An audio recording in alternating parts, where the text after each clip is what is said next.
Kemudian juga ada internetnya. Jadi kalau internetnya tidak layak itu biasanya tidak terkabulkan. Makanya harus dimasukkan di sini. Nah, kemudian yang paling penting ini di sini ya. Untuk guru itu ada di akun GTK.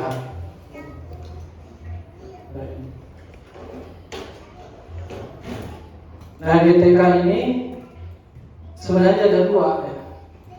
Ada guru itu berarti prosesnya memang sehari-harinya langsung dengan anak ya.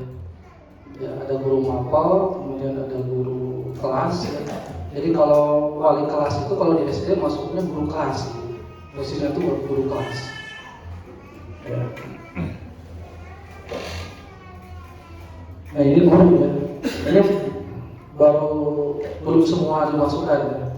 Nah tiap guru ini nanti akan dimasukkan juga dia ngajar apa, jamnya berapa. Gitu. Nah makanya nanti saya perlu data ustadz-ustadzah ya.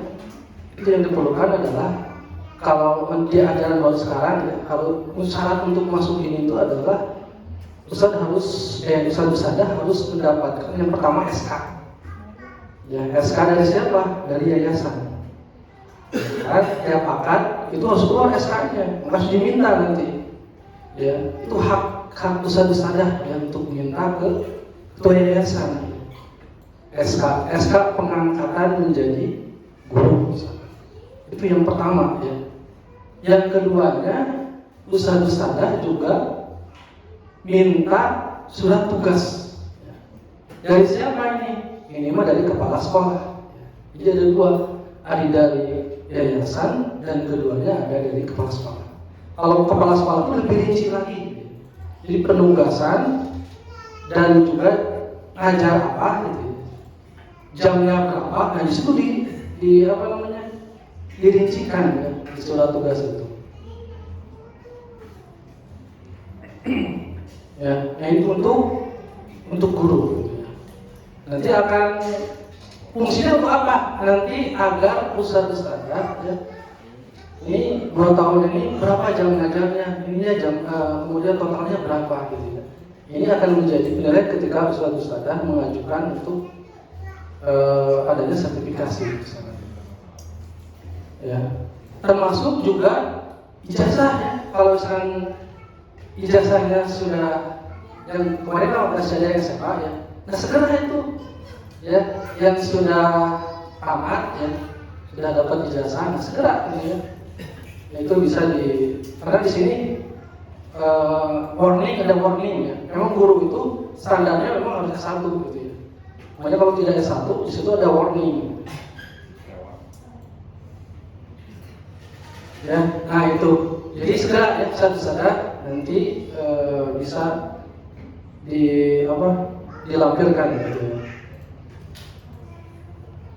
Nah kemudian itu untuk guru ya, untuk yang langsung kita berhadapan dengan para siswa. Gitu ya. Nah insya Allah saya akan perjuangkan kalau IO nanti ya IO yang formal, yang ikhlas ini sudah keluar. Nah, insya Allah saya akan perjuangkan ustadz-ustadzah ya untuk minimal dapat sertifikasi gitu ya. Kalau ada program-program langsung saya share gitu ya. Dan juga selain dari itu, ustadz-ustadzah juga nanti berhak untuk mendapatkan NUPTK. Apa itu NUPTK? Nomor unik pegawai. Nomor unik tenaga kependidikan. Ya. Nomor unik tenaga kependidikan. Nah yang sini ada yang sudah dapat ya, beberapa. Ada Ustadzah Puji, ada Ustadzah Ina, yang saya sudah dapat. Ustadzah Okta juga. Ustadzah Okta belum ya. Ustadzah Okta sedang diproses kemarin ya. Kemarin saya ada salah ini pas upload lagi kemarin kata dinas ini gak jelas ininya pas scan-nya Ustadzah ya. Nah, soalnya nanti coba saya upload lagi gitu ya. Kemudian yang sudah itu Ustadzah apa ya? Ustaz Ahmad misalnya sudah ada nomor NPTK-nya. Nah itu model NPTK itu adalah salah satu syarat untuk bisa dapat itu PPG sertifikasi itu. Nah kemudian ini untuk guru ya.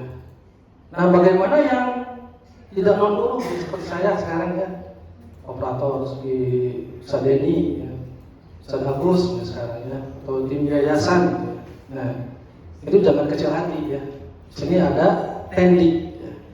Tendik ini tenaga kependidikan. Nah ini kalau ini memang syaratnya tidak harus S1 ya.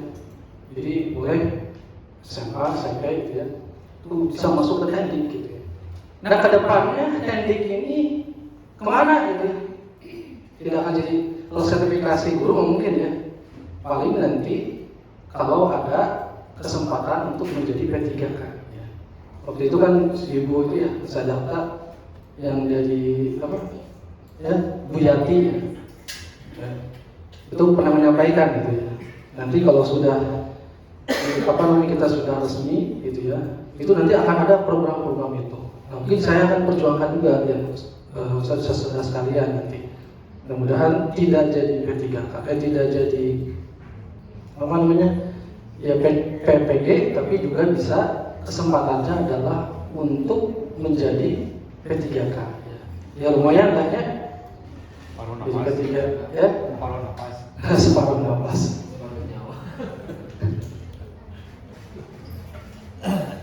Ya. Nah ini tendik ya. Ini juga nanti, tapi untuk siapa-siapanya yang masuk ke Dapodik ini, yaitu saya hanya nunggu dari kepala unit ya. Kepala unit silakan aja nanti daftar ke kepala unit, dan juga nanti approve-nya adalah dari ketua yayasan. Nah makanya tahun sekarang coba aja saja nanti diajukan ya. Jadi siapa namanya? Ya boleh untuk guru.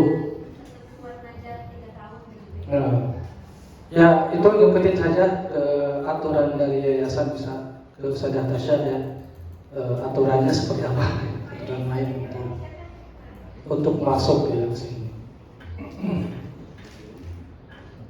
Ya tapi kalau yang SMA juga bisa saja, saya bisa masukkan ke tendik gitu. Kalau yang belum S1 gitu ya. Kalau itu ada ini tidak Ustaz, ada perbandingan minimal perbandingan tidak antara jumlah siswa sama jumlah guru dan murid. Nah, Kata Ustaz Ahmad ada. Iya ada, itu ada. Nanti saya coba tanyakan dulu ya ke dinas berapa ya yang akan masuk ke sini. Karena di sini juga yang masuk ya, kebanyakannya yang sudah masuk itu guru Quran. Padahal guru mapal itu belum masuk semua. Soalnya khawatir gini Ustaz, karena misalnya dari instansinya atau negaranya memang ada perbandingan ya. Jadi kan kita upayakan guru yang paling lama dulu, paling lama dan kualifikasinya sesuai. Jadi diajuinnya yang itu dulu, karena kadang katanya ya saya juga nggak tahu, random katanya itu waktu kasus Dapodik saya nggak keluar kan waktu itu. Waktu saya dulu sama aja Yuni itu kita langsung datang ke dinas buat daftar Dapodik. Dapodik atau NOPT enggak? Oh Dapodik. Dapatnya sendiri Ustaz. Oh gitu. Ya. Karena pas kita nanya itu katanya ada perbandingan.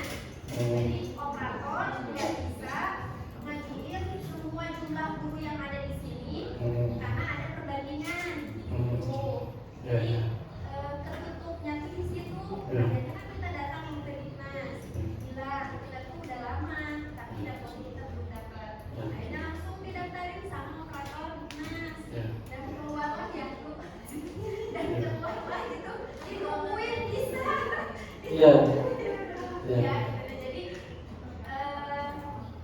mohon dipastikan dulu ada tidak perbandingannya. Kalau misalnya kata dinasnya, oh nggak ada, sok gue didaftarin aja. Ya berarti Ustaz bisa mendaftarkan guru-guru yang memang sudah memenuhi kualifikasi yayasan. Iya, siap. Ya nanti saya insya Allah koordinasi koordinasi dengan dinas. Tapi kalau saya lihat di Dapodik ini baru sedikit, justru guru yang masuk itu baru sedikit, ya. Apalagi guru mapel, ya, baru sedikit. Kayaknya masih kesempatannya masih besar. Ya kalau misalkan 6 kelas aja gitu ya, minimal kan 1 harus ada kan. Nah ini belum masuk gitu ya. Itu maksudnya nanti ekstrakurikuler. Ya, maksudnya ke ekstrakurikuler. Ya, jadi maksimalkan aja kalau misalnya dari dinasnya bisa masuk nih berapa orang. Jadi maksimalkan aja. Jadi kan ini sudah hafal ya. Misalnya jangan ditahan. Ya, siap. Saya kalaupun semuanya bisa masuk, saya akan masukkan semua. Gitu. Kalau misalnya tidak aturan ini bisa masuk semua, saya akan masukkan. Gitu.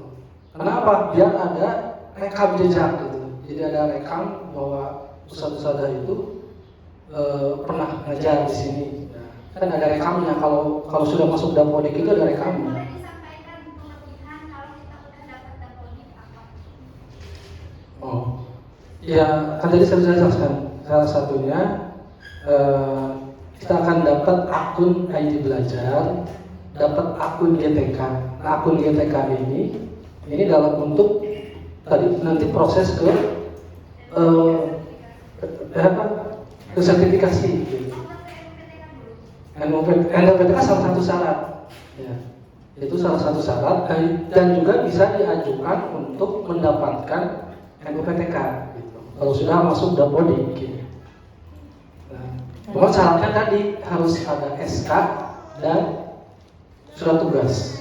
Ya, SK dan surat tugas.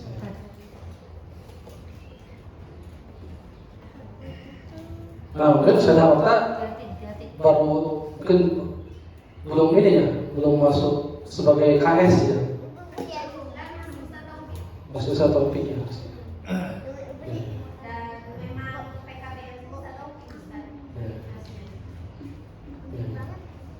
Ya mungkin nanti kalau IO langsung saja nanti ya. Kalau yang formal nanti ya. Tidak. Oh gitu. Ya tergantung nanti yayasan itu yang punya kelas. Intinya dari semuanya kalau udah dapat Dapodik, udah dapat Dapodik dulu. Siapa? Ustaz kamu semua di sekolah sudah dapat NPTK, udah punya nomor NPTK. Jadi tinggal narik aja. Jadi kalau Ustaz Agus tinggal narik, masuk ke Dapodik. Belum bisa. Masuk dong. Nah, Ustaz Iman udah masuk. Ustaz Iman udah masuk ke Dapodik. Media es krim. Ada beberapa yang Ustaz Suci juga dengan Dapodik. Iya. Tanpa Edu itu banyak aplikasinya buat pertemuan aja, pertemuan gratis.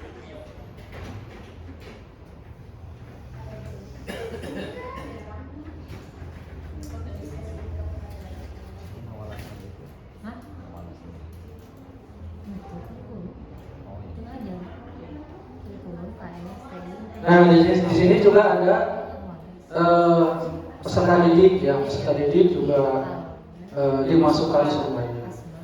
Nah, khusus untuk peserta didik saya lupa kemarin itu ini saya minta data untuk diajukan untuk PIV.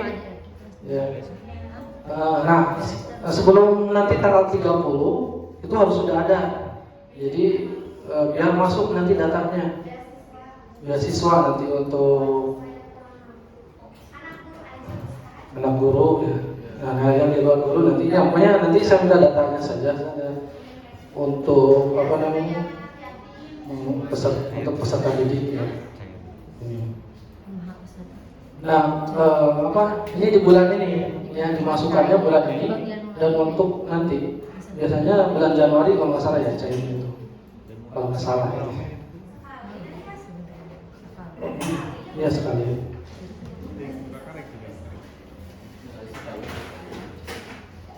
Nah ini ada rombongan belajar. Ya. Rombongan belajar ini kelas ya, ada kelas 1, 2, 3 dan 4. Fungsinya apa buat ustadz-ustadz? Ustadz-ustadz itu kalau yang wali kelas itu nanti masuk menjadi wali kelas rombel berapa? Rombel berapa? Makanya kemarin juga maaf ya saya tidak sesuai ya yang saya masukkan karena wali kelas yang kemarin kan belum masuk dapodik gitu. Nah makanya kalau bisa kan wali kelas itu ya boleh bisa diperjuangkan sana ya untuk wali kelas. Untuk wali kelas tetap. Ya wali kelas tetap kan wali kelas terus ya biasanya 6 tahun ya terus ininya. Kalau boleh satu bisa. Jadi tetap kalau lembaganya jadi. Oh dan nanti coba pakai ini ya nanti surat apa gitu ya. Karena kalau yang sekolah-sekolah lain, mereka datanya guru yang S1 dulu.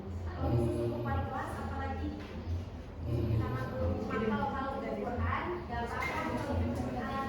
Kalau wali kelas sama guru makro, seperti itu utamakannya. Tapi kalau pas kenyataannya bukan satu Kan pasti ada untuk itu. kualifikasi. Apa namanya? Upload ijazah seperti itu kan gitu kan kalau jadi Kesehatan sekolah. atau buat nanti pendataan masukkan di bukunya. Iya. Cuma nanti saya konfirmasi ya terkait dengan yang mungkin masih pendidikan gitu ya, masih pendidikan tidak sudah di kelas. Ya.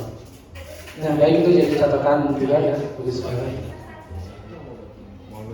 Nah ini rombel ini sama nanti ekstrakurikuler juga ada ya, sadeninya. Ekstrakurikuler. Masuk P3K aja gitu. Masuk P3K insya Allah. Mudah-mudahan. Nah ini panahan itu nanti masuknya di ekstrakurikuler. PKS. School. Kesehatan.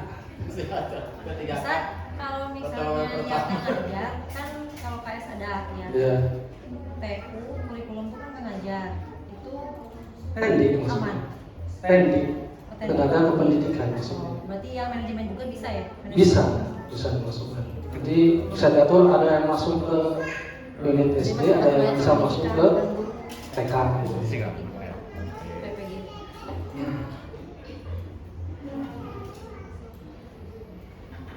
Nah itu mungkin sekitar tentang dapodik ya, dapodik. Mungkin ada yang tambahan saja tentang dapodik. Saya puji mungkin yang dulu pernah ini terkait perdapodikan. Jam 2 kapan nanti? Ada tambahannya mungkin? Enggak. Kamu belum makan. Ya, sampai PPG. Kamu belum makan. Oh nanti nambahin. Udah, jangan hebat. Ayo belum makan. Nah itu terkait dapodik. Mungkin ada yang ditanyakan dulu sebelum ke materi selanjutnya.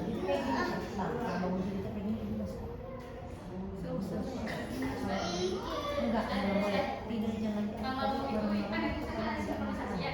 Ya.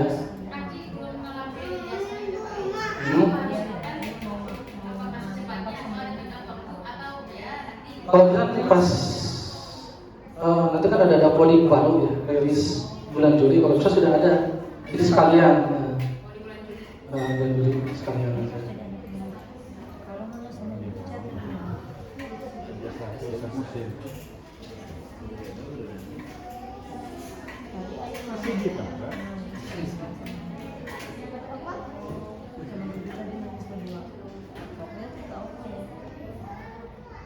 Nah yang selanjutnya terkait dengan akun ID belajar.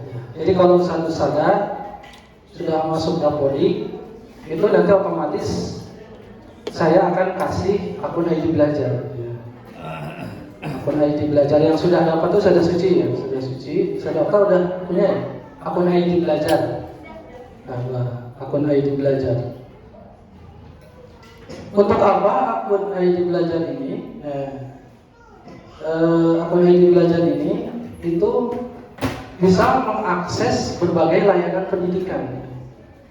Jadi digunakan untuk masuk ke platform pendidikan resmi dari Kementerian Pendidikan Dasar dan Menengah hanya dengan satu akun saja.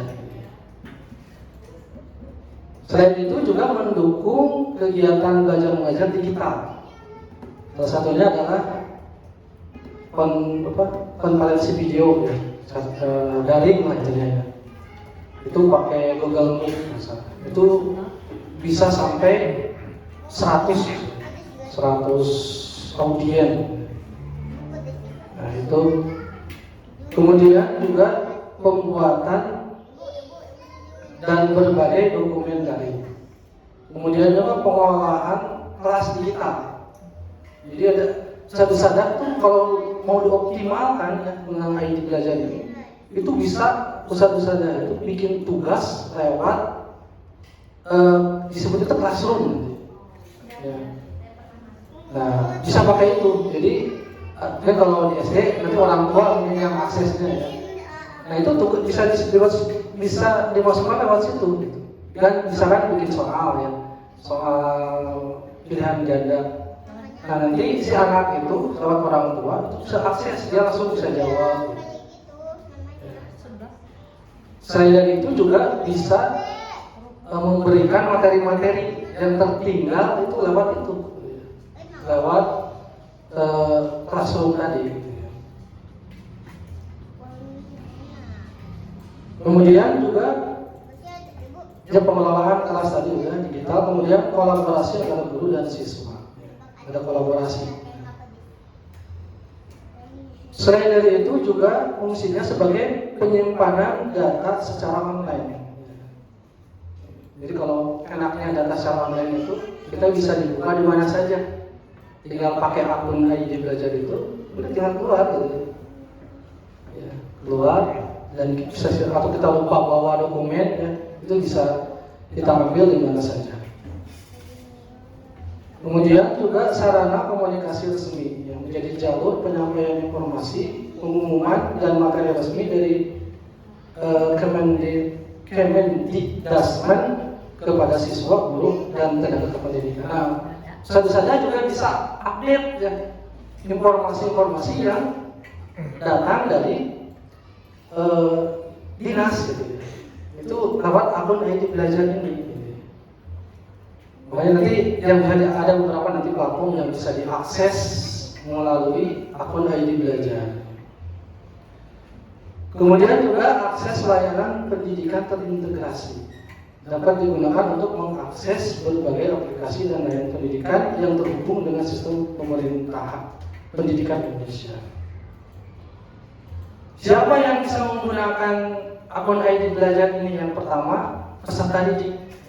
Nah makanya nanti wali kelas itu bisa aktif ya dengan siswa ya, dan terutama itu orang tua nanti ya yang membutuhkan akun ID belajar bisa gitu ya, atas nama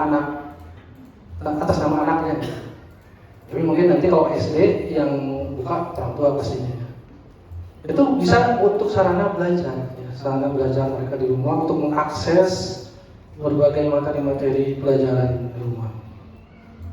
Nah kemudian yang kedua guru dan tenaga kependidikan. Jadi tidak hanya guru ya, tenaga kependidikan juga bisa dapat akun ID belajar ya. Termasuk juga yang di yayasan ya. Kalau yang sudah masuk nanti Tasya, nanti yang di yayasan siapa yang mau dimasukkan boleh diajukan ya. Kemudian juga untuk operator sekolah ya. Kemudian dinas pendidikan dan sektor terkait. Keuntungannya apa? Keuntungannya bisa akses platform gratis ya, seperti Canva ya, Canva Pro. Kemudian satu akun untuk banyak layanan pendidikan, memudahkan kolaborasi pembelajaran, mendapatkan informasi resmi dari pemerintah pendidikan. Nah ini tadi.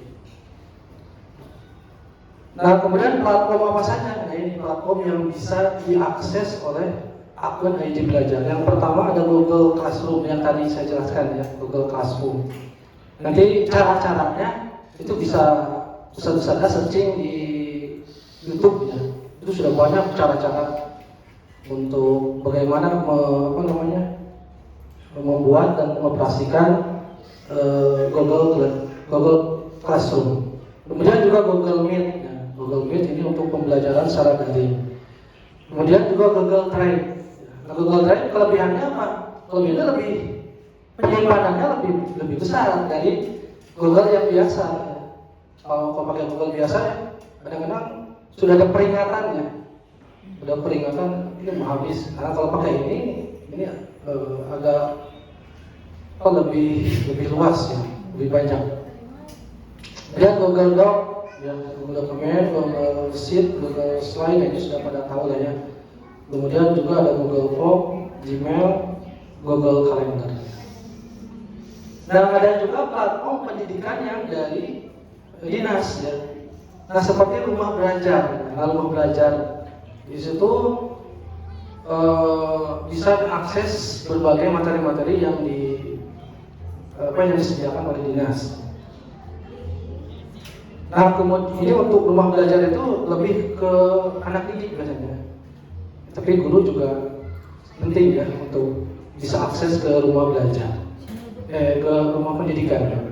Kemudian juga ada ruang GTK. Nah ruang GTK ini khusus untuk guru ya. Ada platform untuk guru.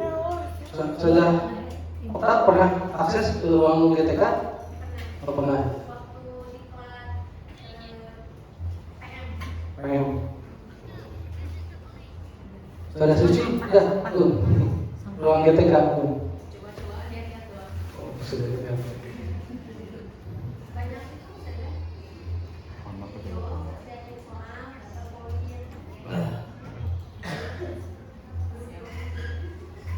Kemudian juga rapor pendidikan. Nah kalau ini memang akunnya khusus, biasanya operator sama kepala sekolah ya, untuk rapor pendidikan itu. Pokoknya saya juga belum share pada Okta ya, rapor pendidikan sama bisa share. Kemudian juga ada platform mitra yang terintegrasi. Salah satunya adalah Canva. Kalau Canva biasa kan terbatas ya. Nah kalau pakai akun ini banyak ininya ya, banyak fitur-fitur yang tidak ada pada Canva yang free ya. Ini kan masuknya Canva Pro ya. Tapi gratis. Kenapa gratis? Karena pakai akun ID Belajar. Jadi kalau yang saudara yang sering ngajar pakai slide gitu ya. Nah ini kan Canva bisa jadi pilihan untuk bikin PPT ya, slide-slide yang bagus gitu ya. Kemudian juga penyimpanan cloud ya, untuk tugas dan dokumen. Nah, tadi yaitu Google Drive ya.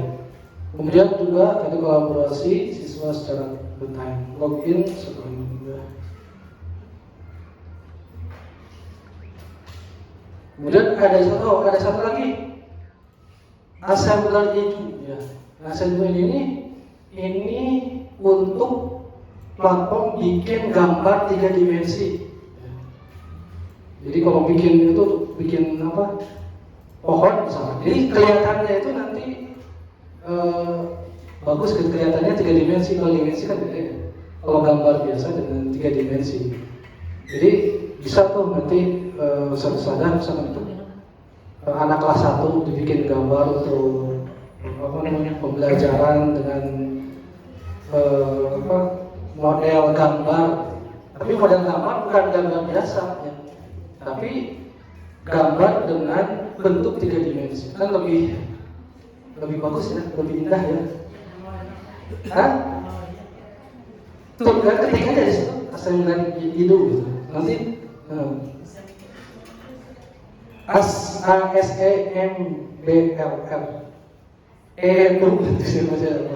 edu coba aja nanti keluar.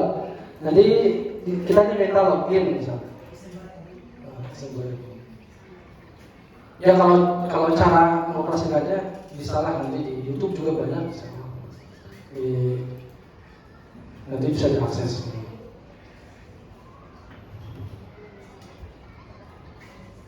Nah itu mungkin ya untuk akun ID Belajar ya.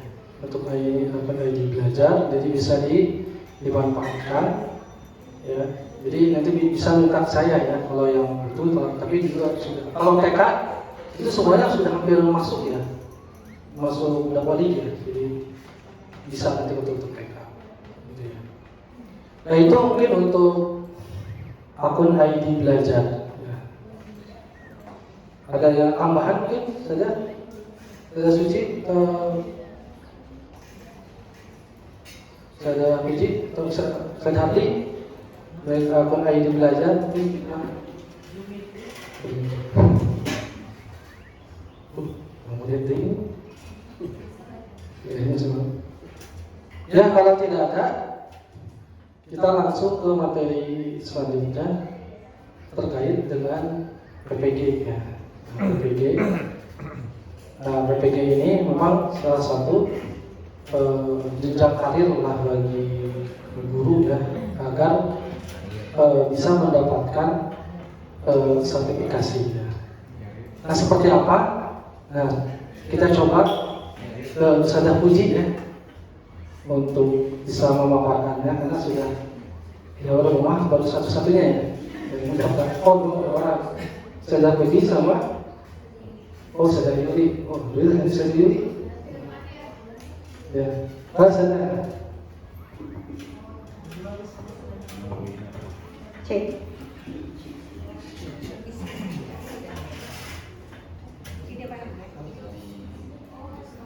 Bismillahirrahmanirrahim. Assalamualaikum warahmatullahi wabarakatuh.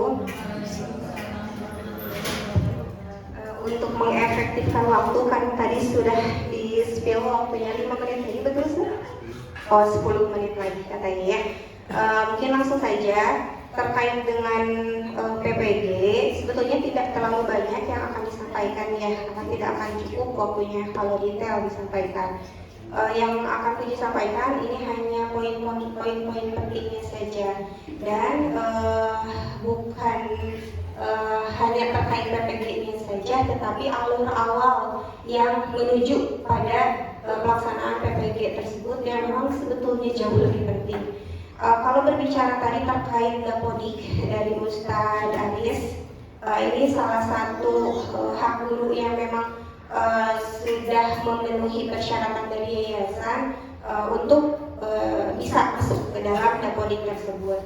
Yang kemudian nantinya Ustadz Aris akan memberikan akun ID belajar yang ini mohon sekali kepada guru-guru ketika sudah didaftarkan dan ketika sudah diberikan akun tersebut dijaga baik-baik passwordnya, karena melihat pengalaman di awal guru-guru yang memang sudah mendapatkan akun ID belajar atau bahkan akun GTK yang sudah diberikan passwordnya oleh operator itu dianggap sepele dan bahkan hilang dan bahkan lupa seperti itu. Ini akan menjadi masalah. Kenapa? Karena nantinya lebih sulit lagi untuk masuk lagi ke akunnya tersebut dan bahkan tidak akan bisa dibuka akun GTK-nya.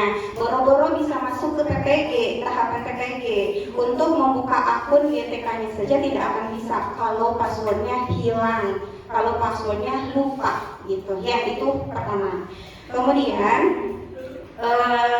berikutnya, kalau nanti ustazah sudah mendapatkan akun ID belajar, kemudian akun GTK, kemudian passwordnya sudah ada, kalau bisa mah disimpan di note di HP gitu ya. Nah nanti akan memudahkan guru-guru semuanya untuk mengakses SIM PKB. Nah SIM PKB ini salah satu awalan gerbang pertama yang akan kita tempuh ketika kita dipanggil ya BPG. Kenapa saya berikan istilah dipanggil, karena memang untuk PPG ini pengalaman kemarin ya, itu bukan kita yang mengajukan, tapi memang kita dipanggil. Jadi ketika kualifikasi kita menurut pusat itu sudah cukup, sudah memenuhi persyaratan, maka nanti dari pusat akan memanggil kita, dan itu pun datanya dari dapodik tadi sesuai dengan apa-apa yang sudah diinput di awal oleh Ustadz Aris. Misalkan saya ijazah sebetulnya S1-nya PAI, SPD-nya PAI gitu ya, jurusan PAI, dan tidak linear sebetulnya ke PAUD atau KTK gitu. Cuman di awal saya itu pernah didaftarkan di PKBM oleh Ustadz Ahmad sebagai pokoknya ngisi sakofah gitu di situ. Waktu itu saya tutor yang memang ngisi sakofah Islam gitu. Jadi ketika pun saya dipindahkan ke sana ke TK, tapi di situ sudah masuk Dabodi. Jadi sudah terinput oleh dinas, oleh pusat. Data-data saya, administrasinya semuanya sudah ada di pusat. Jadi pas 2025 pendataan PPG yang tahap 5 kesaring. Gitu, kesaring. Dan setelah tersaring data kita itu akan ada pemanggilan di mana di SIM PKB.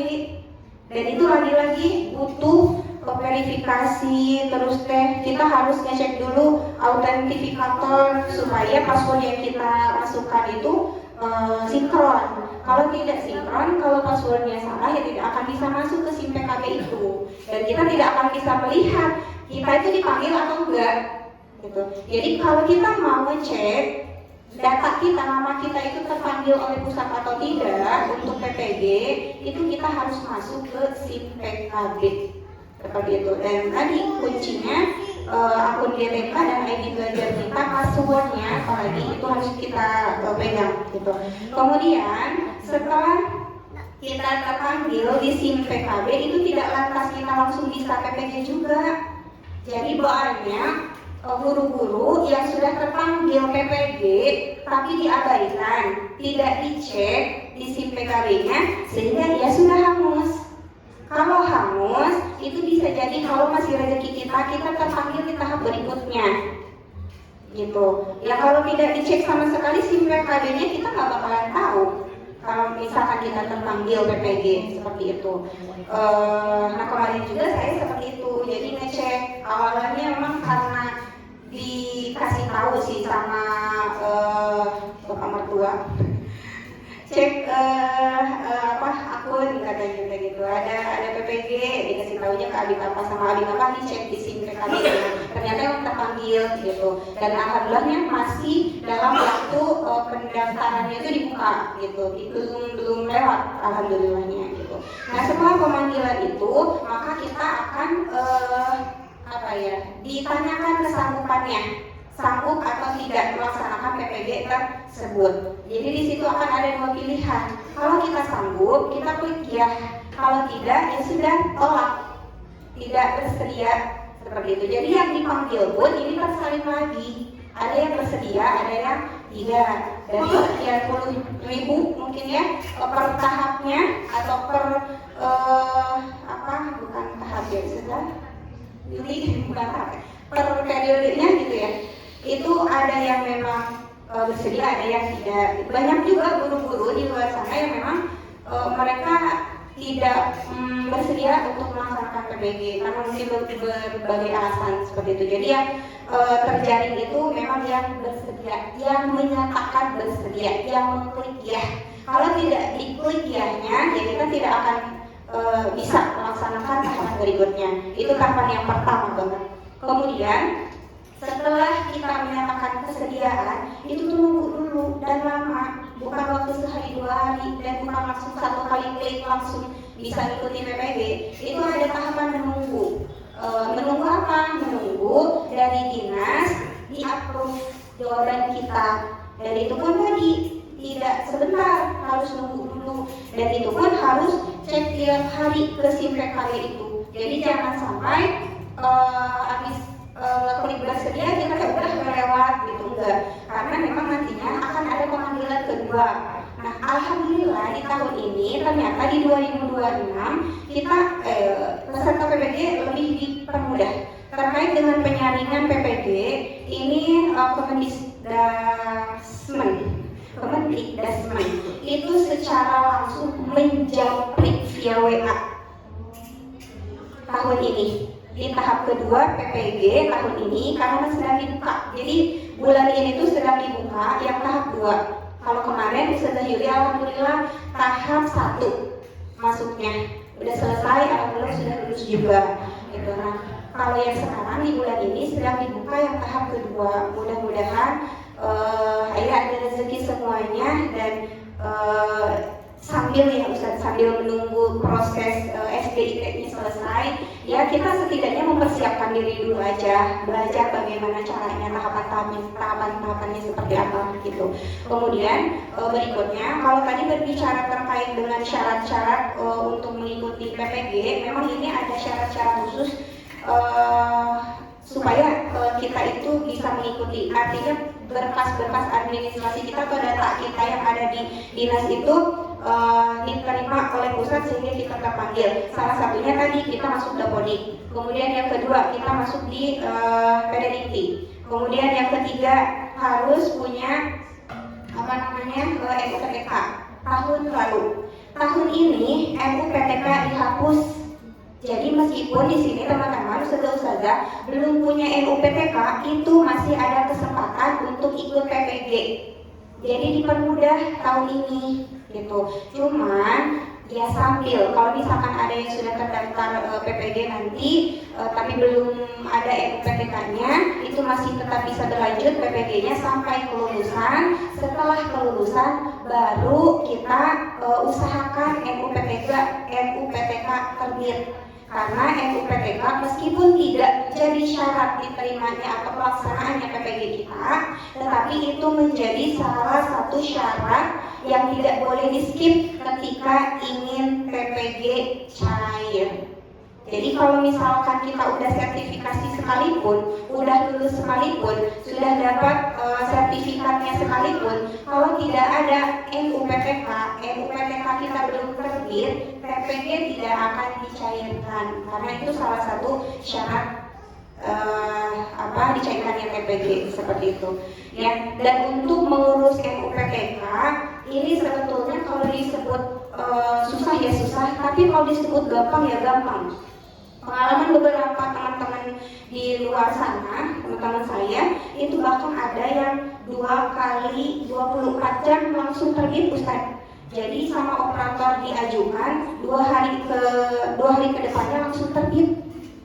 Tapi ada yang sampai 2 tahun, 3 tahun, bahkan sampai 5 tahun setelah diajukan oleh operator tidak terbit. Seperti itu. Nah kemarin juga sebetulnya lumayan lama ya Ustaz saya meminta untuk diajukan NUPTK-nya mas sebentar karena langsung sama Ustaz Daris gitu. Tapi diatur sama dinasnya itu lama, lumayan berbulan-bulan nunggunya. Nah setelah saya cari info lagi, termasuk nyari info ke Bapak Ketua gitu. Nah ternyata link dinas pun kita harus punya link kepada dinas. Jadi waktu saya nunggu itu kan lama berbulan-bulan. Tapi kalau kita sudah punya nomor kontak WA dinas, japri. Jangan ragu-ragu, tidak apa-apa, japri saja. Kalaupun misalkan tidak ada nomor kepala dinas, kita men-DM lewat Instagram ke pusat itu juga bisa. Jadi nantinya tuh responnya alhamdulillah cepat. Waktu itu juga saya tidak terlalu menunggu lama. Setelah ngejapri beberapa hari kemudian langsung direspon dulu, langsung direspon. Oh ya nanti saya cek. Setelah itu beberapa hari kemudian langsung terbit gitu. Dan ya alhamdulillah mudah-mudahan ya guru-guru yang lain pun nanti ketika sudah terpanggil PPG bisa cepat terbitnya gitu. Tadi ada yang sampai 2 kali 24 jam langsung terbit. Makanya kalau disebut susah-susah, kalau disebut mudah ya mudah ternyata gitu. Susah-susah mudah. Ya itu yang berapa? Ya selanjutnya kembali lagi ke tahapan PPG. Setelah ada pemanggilan, kemudian setelah kita menunggu, itu akan ada pengumuman kelulusan administrasi. Jadi ketika kita sudah mengatakan bersedia, maka setelah nunggu biasanya minimal 2 pekan nunggunya. Setelah itu akan ada pengumuman kelulusan administrasi. Dan ini pun tahapannya lumayan panjang juga, karena sebelum pengumuman administrasi kita tuh harus unggah dokumen banyak sekali. mulai dari KTP, mulai dari KK, riwayat pendidikan tuh dari SD, SMP, SMA sampai kuliah. Karena syarat PPG untuk saat ini tetap sama S1. Jadi yang masih kuliah atau belum kuliah belum bisa khusus PPG, kecuali tadi P3K bisa. Itu kalau PPG khusus yang S1. Dan S1 pun meskipun tidak linear bisa. Saya tidak linear dengan PAUD, dengan TK, tapi terpanggil, alhamdulillah. Ustazah Yuli tidak linear dengan TK, tapi karena memang kita kerjanya di TK, kita masuk dapodik TK, maka terpanggil gitu. Jadi linearnya itu kepada tempat kita mengajarnya di mana gitu. Ya, kemudian setelah ada informasi kelulusan, kalau kita dinyatakan lulus administrasi, kita harus lapor diri. Dan ini pun juga sama. Persyaratannya luar biasa banyak, sampai ke surat kesehatan, surat bebas nafza, surat apa lagi, kesehatan nafza, SKCK, betul, dari kepolisian itu banyak, termasuk foto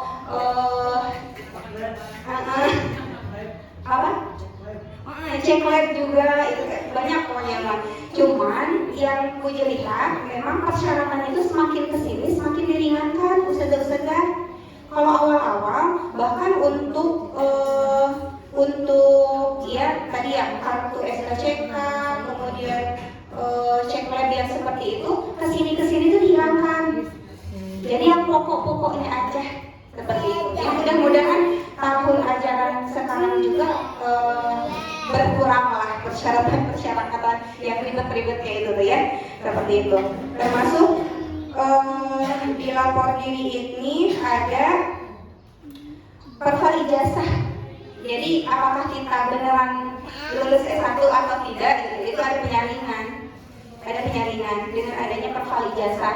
Yang itu subhanallah juga gagal gitu, bahkan beberapa kali gagal, harus diulang lagi karena sulit gitu. Bahkan di jam-jam tertentu, di jam-jam sibuk itu nggak masuk, tapi di jam 2, di jam 3 dini hari baru bisa masuk. Makanya untuk pemberkasan aja luar biasa, perjalanannya panjang gitu. Kemudian setelah lapor diri selesai di LPTK masing-masing, nantinya kan kita akan ditempatkan atau diberikan opsi. Kita mau ngambil jurusan apa, prodi apa, apakah sesuai dengan linearitas kita ngajar di mana, atau yang sesuai dengan jurusan ijazah kita. Kayak kemarin saya pilihannya sebetulnya harusnya 2, satu PAI, 2 PG PAUD. Cuman wallahu a'lam bishawab, cuman ada PG PAUD aja.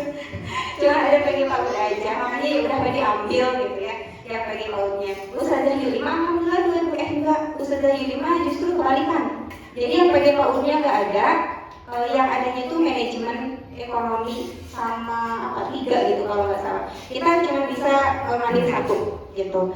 Ya kemudian tapi tips dari Puji jadi mah, kalau nanti ustazah ada yang kepanggil PPG, ambilnya yang sesuai ijazah aja, ngambilnya. Itu akan jauh lebih fleksibel nanti ke depannya gitu ya. Kemudian setelah lapor diri selesai di LPTK masing-masing, LPTK itu lembaga tempat kita dididik. Jadi nantinya bukan kita yang memilih kalau itu, tapi dipilihkan oleh pusat. Kita di mana penempatannya atau kita di mana belajarnya. Waktu itu saya dapatnya di UNJ, Universitas Negeri Jakarta. Dan masuknya memang dari sertifikatnya juga ya pasca sarjana seperti itu. Kemudian setelah lapor diri selesai, ini ada jarak juga sekitar 1-2 bulan menunggu untuk dimulai pembelajaran mandiri. Nah di sini baru proses belajarnya kita yang betul-betul meskipun dibimbing oleh dosen, oleh tutor, oleh pembimbing, tapi tetap yang ngerjain tugasnya secara keseluruhan ya kita. Gitu. Kita mau lulus atau tidaknya tergantung kita. Karena memang online ya tidak terlalu terkontrol sebetulnya dari sisi penugasan. Ustaz, meskipun nanti di akhir tugas-tugas dikumpulkan gitu. Jadi intinya mah kalau mau lulus pembelajaran mandiri itu harus diikuti gitu, dan jadwalnya dari sana, dari kampusnya gitu, dari universitasnya. Dan ini beda-beda ustazah. Lama pembelajaran mandiri itu tergantung tahapan 1, 2, 3, 4, 5. Jadi setahun itu ada sampai 5 tahap PPG itu, 5 tahap. Waktu saya itu bagiannya tahapan 5 terakhir, jadi masuk PPG 6. Kalau sudah ini masuk tahap 1 periode 2 gitu ya. Ada yang full 1 tahun lama, ada yang 6 bulan. Kesini dipersingkat tuh ustazah 2 bulan selesai. Kesini dipersingkat lagi. Kesini 3 minggu, bayangkan ustazah, dan uji bagian 3 minggu. Tapi konsekuensinya tugas banyak. Dalam 1 hari itu tugas itu subhanallah banyak sekali. Makanya direkomendasikan yang dapat tahapan 5 itu waktu itu dia tidak ngajar, karena fokus dia untuk tugas PPG-nya itu udah banyak gitu. Tapi meskipun di tahap 1 sudah Yuli waktu itu juga hampir sama. Jadi kayak gitu. Kesini makin sedikit, makin sebentar. Mungkin bisa jadi pas ustazah belajarnya cuma seminggu, bisa jadi ya. Itu terkait pembelajaran mandiri. Itu secara Zoom biasanya. Jadi per harinya kita nge-Zoom gitu. Dan dalam seharinya juga beda-beda waktu Pujima. Ada yang dari jam 10 sampai jam 4 sore full Zoom gitu ya. Ada dari zuhur sampai jam 5, tergantung dosen yang membimbing kita, tergantung RPTK-nya juga. Itu setelah selesai pembelajaran mandiri, maka kita akan diarahkan untuk daftar ujian. 3 menit lagi ya. Daftar ujian. Kemudian setelah itu kita persiapan cetak kartu ujian. Dan itu pribadi kita semuanya, pokoknya tahapan dari awal sampai akhir betul-betul kita yang mengerjakan. Terus cetak kartu ujian, kemudian UTBK, UPPG, ujian kompetensi pendidikan profesi guru gitu. Itu ujiannya tulis dan lisan. Kalau yang tertulis itu yang kayak ujian biasa, ngisi UTBK anak-anak online ya. Jadi di online kita ngisi kayak anak-anak apa sih? Kayak AMDK, kayak AMDK anak-anak. Dan itu luar biasa banyak sekali dalam waktu sekitar 2 jam ujiannya. Itu yang tertulis. Dan ada satu lagi yang non tulis. Kalau yang non tulis, kita itu nantinya harus membuat video kita ngajak. Jadi itu sebagai salah satu syarat juga lulus UTBK. Jadi yang 50%-nya itu dari video yang kita unggah, video ketika kita ngajar, dan yang kedua ya hasil kelulusan ujian tulis kita. Gitu.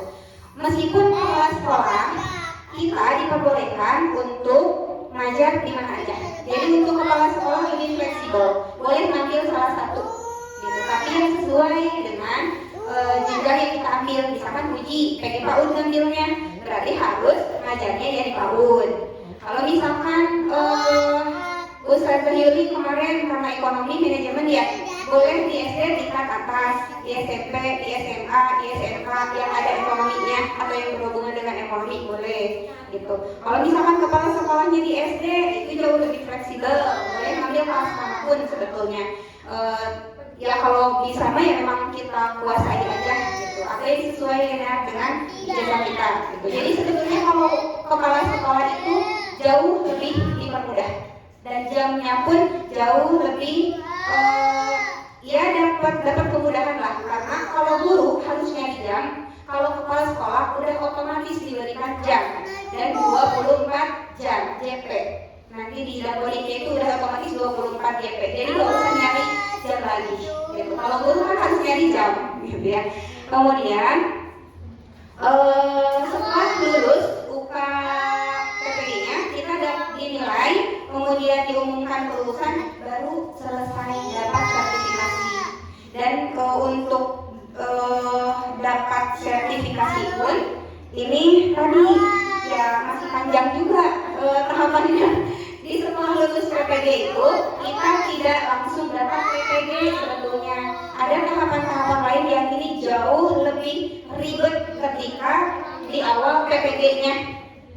PPG-nya aja administrasinya itu udah luar biasa. Apalagi mau mengajukan PPG atau tunjangan. Buat cair teh sulit karena nantinya akan ada validasi di akun GTK kita. Jadi kita setiap hari itu cek info GTK. Kalau misalkan kita sudah memenuhi syarat, tercentang hijau, validasi semua, sudah tervalidasi semua persyaratan, baru kita bisa mengajukan PPG kita cair. Tapi dari sekian banyak yang harus dicentang hijau, ada satu yang merah, sama sekali nggak bisa. Itu makanya tahapannya luar biasa panjang juga. Bahkan ini mas sedikit sharing aja ya Ustazah. Kita harus optimis karena memang ini adalah bagian hak kita kan sebagai pendidik, sebagai tenaga kependidikan. Tapi di sisi lain karena memang sistem saat ini ya seperti ini gitu ya, boro-boro memuliakan guru, membuat guru ribet dengan administrasi, bahkan untuk pengajuan PPG aja seribet itu gitu.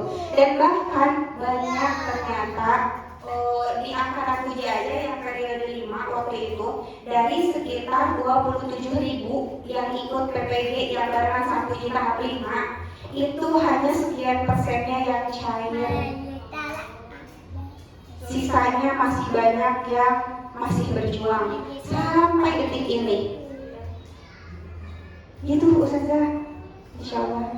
Jadi perjuangan kita masih panjang, tapi tetap semangat Ustazah. Karena kalau sudah menempuh perjalanan itu semua, kalau sudah tervalidasi, ya semoga setiap bulannya dipermudah untuk terbit PPG-nya seperti itu Ustazah.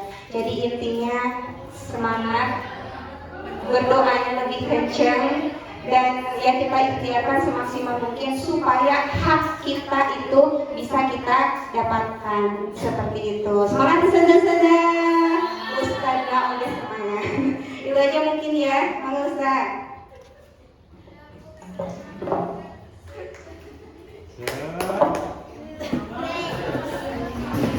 Ya, terima kasih Ustazah atas penyampaiannya terkait dengan PPG. Itu pengalamannya ya, jadi luar biasa perjuangannya untuk mendapatkan hak kita ya dari pemerintah ya, itu harus sampai seperti itu perjuangannya. Jadi itu tergantung kepada Ustazah ya. Ya nanti akun Ayu Belajar itu jangan sampai hilang ya. Kalau bisa dicatat ya, gampang gitu biar nggak lupa gitu ya. Atau simpan di dompet ya. Yang bisa kita ingat gitu ya. Kemudian juga ada 2 ya sama akun GTK nanti ya yang nanti saya berikan kepada Ustaz dan Ustazah. Ya tetap semangat ya Ustazah. Mudah-mudahan semuanya bisa mendapatkan PPG.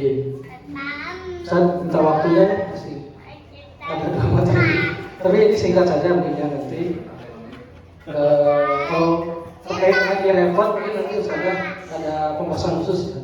Tapi ini mungkin secara garis besarnya saja dulu. Nah ini dan selanjutnya terkait dengan ruang murid ya.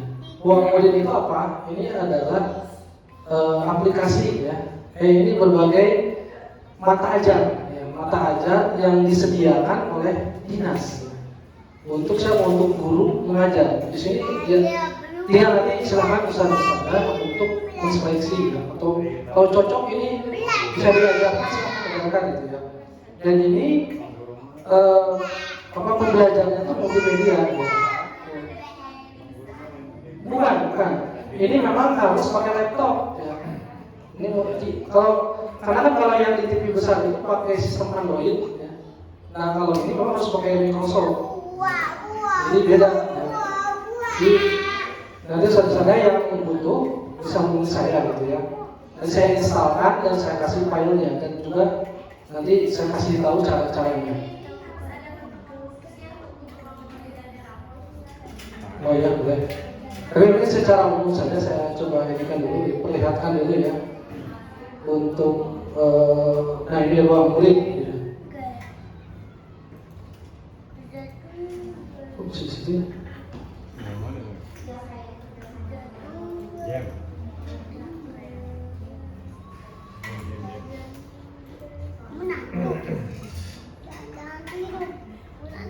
Nah ini, jadi ruang murid ini dari TK ya, sudah mulai dari PAUD, ya. Pilihannya di sini. Ini PAUD, ya. Ada yang pembelajarannya itu khusus untuk 3 sampai 4 tahun, ada juga yang 4 sampai 5 tahun, 5 sampai 6. Nah ini khusus untuk TK dan PAUD. Kemudian juga ada SD itu 1 sampai 6. Jadi tinggal pilih saja nanti kita mau belajar yang untuk kelas berapa, di sini tinggal pilih saja. Nah, di sini untuk SD, ini untuk TK. Kemudian untuk SMP juga ada. SMP kelas 7, kelas 8, kelas 9, SMA juga ada. Ini sampai SMA ya. Nah, saya contohkan ini misalkan yang ini ya.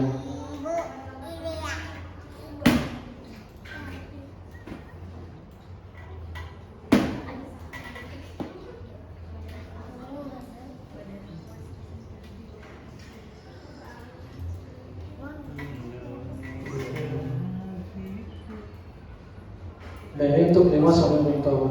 Dan ini misalkan contoh ini tentang diri sendiri.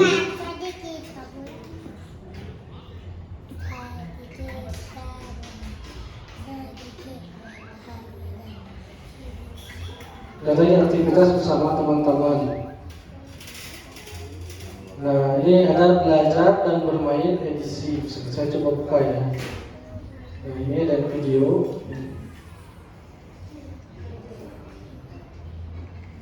Ini sebenarnya nggak pakai wifi.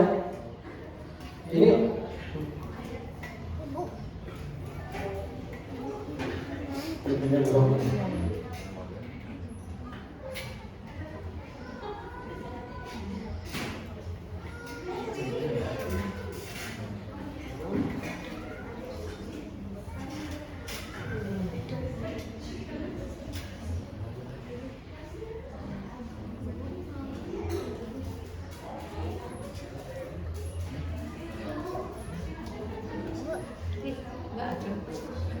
Dari siapa? Nah ini pilihannya ada pilihan tema atau per topik, ada juga eksplorasi tipe materi, ada game edukasi, ada video interaktif dan juga ada video. Ini ada banyak pilihan ya. Ini lebih kepada permainan.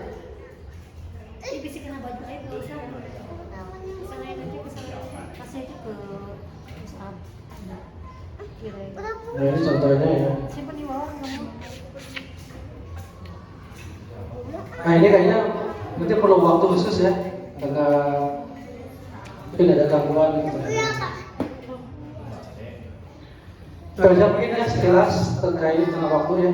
Ini sekilas tentang aplikasi ruang murid ya.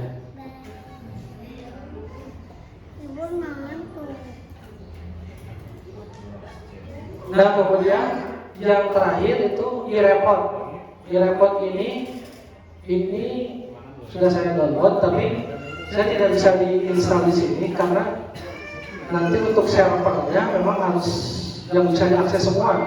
Dan caranya itu saya di TU ya, yang di BUMD itu ya. Karena sudah server khusus, dan kalau servernya di sana nanti khawatirnya saya bawa ke rumah. Jadi harus yang bisa akses semua. Karena untuk akses e-report ini server harus on. Jadi kalaupun nanti laptop yang lain itu mau ngisi, jadi si server ini harus on. Kalau tidak on itu tidak bisa. Jadi kalau servernya saya bawa, saat-saat mau ngisi itu tidak bisa. Nah itu jadi kelemahannya di situ dari e-report itu. Makanya servernya harus yang ada di sekolah. Walaupun memang melayani di sekolah, kelemahannya harus kerjakannya sekolah gitu. Lemahnya begitu. Ya. Nah nanti untuk e-report ini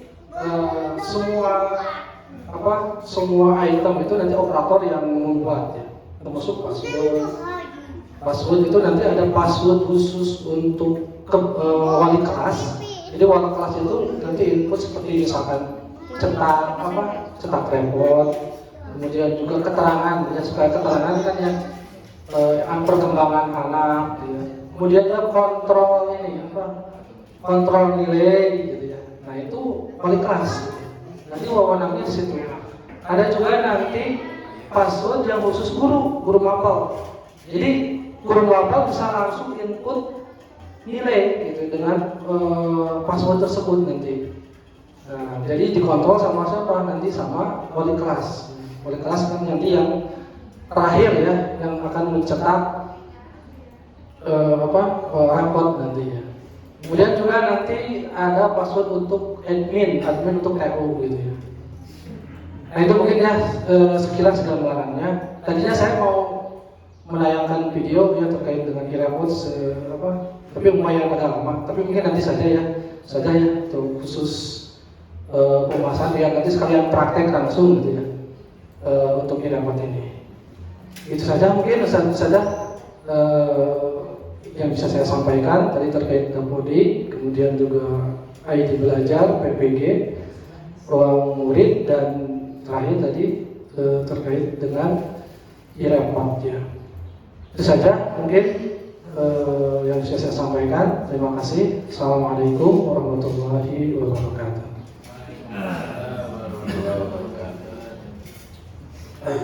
Ya kak terlebih kak Ustaz Aris atau sedikit perkawis Kapolri dan sebagainya.